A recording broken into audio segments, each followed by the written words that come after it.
जय माता दी दोस्तों। एस्ट्रोलॉजी और वास्तु ज्ञान यूट्यूब चैनल में आपका स्वागत है।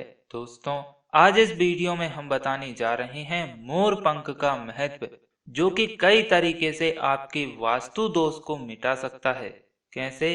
प्राचीन काल से ही नजर उतारने व भगवान की प्रतिमा के आगे वातावरण को पवित्र करने के लिए मोर पंख का ही प्रयोग होता आया है। निगम ग्रंथों में भगवान शिव मां पार्वती को कहते हैं कि देवी, योगिनी मंडल के रहस्य वो नहीं जानता जिसने पक्षी शास्त्र में मोर का महत्व न जाना हो। तो पार्वती माता पूछती है कि भगवान, मोर पंख का रहस्य क्या है? तो शिव उत्तर देते हुए कहते हैं कि असुर कुल में संध्या नाम का एक प्रतापी दैत्य उत्पन्न हुआ, लेकिन वो गुरु शुक्राचार्य के कारण देवताओं का शत्रु बन बैठा। देवी, वो परम शिव भक्त था। उसने विंध्याचल पर्वत पर कठोर तप कर मुझे प्रसन्न किया और अति वीर होने का वर भी प्राप्त किया। ब्रह्मा जी भी उसके घोर तप से प्रसन्न हुए और वर प्राप्त करने के बाद वो हर एक के घर में अपना एक रूप बनाकर विष्णु भक्तों को प्रताड़ित करने लगा। देवताओं पर आक्रमण कर उसने अलकापुरी पूरी जीत ली और देवताओं को भी कई तरीके से बंदी बना लिया। वो शिव आराधना में फिर से लीन हो गया और अमर होने का वरदान प्राप्त करने के लिए फिर से उसने भक्ति करना शुरू कर दी। उसकी भक्ति के कारण भगवान विष्णु भी उसका वध करने में समर्थ नहीं थे। तो सभी देवताओं ने मिलकर एक रणनीति तैयार कर ली कि ये दैत्य इतना महाशक्तिशाली बलवान है जिसका कोई अभी तक सामना नहीं कर पा रहा है।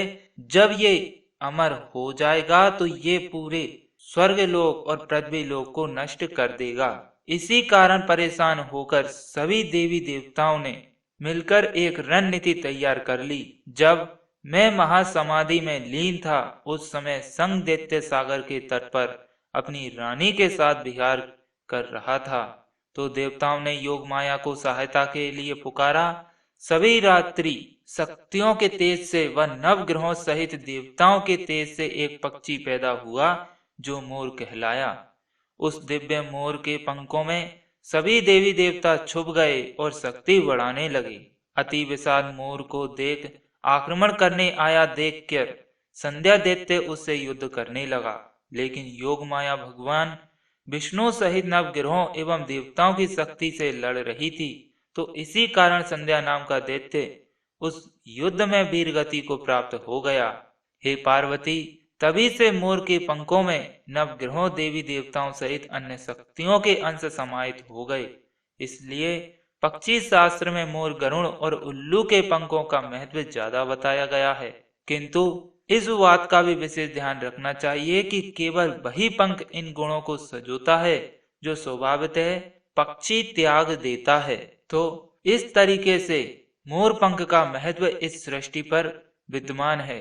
दोस्तों, ये थी एक छोटी सी जानकारी। यदि आपको पसंद आई हो तो इसे लाइक और शेयर जरूर करें, और इसी तरह की अगली जानकारी के लिए आप हमारे एस्ट्रोलॉजी और वास्तु ज्ञान यूट्यूब चैनल को जल्द से जल्द अभी सब्सक्राइब कर लीजिए। धन्यवाद।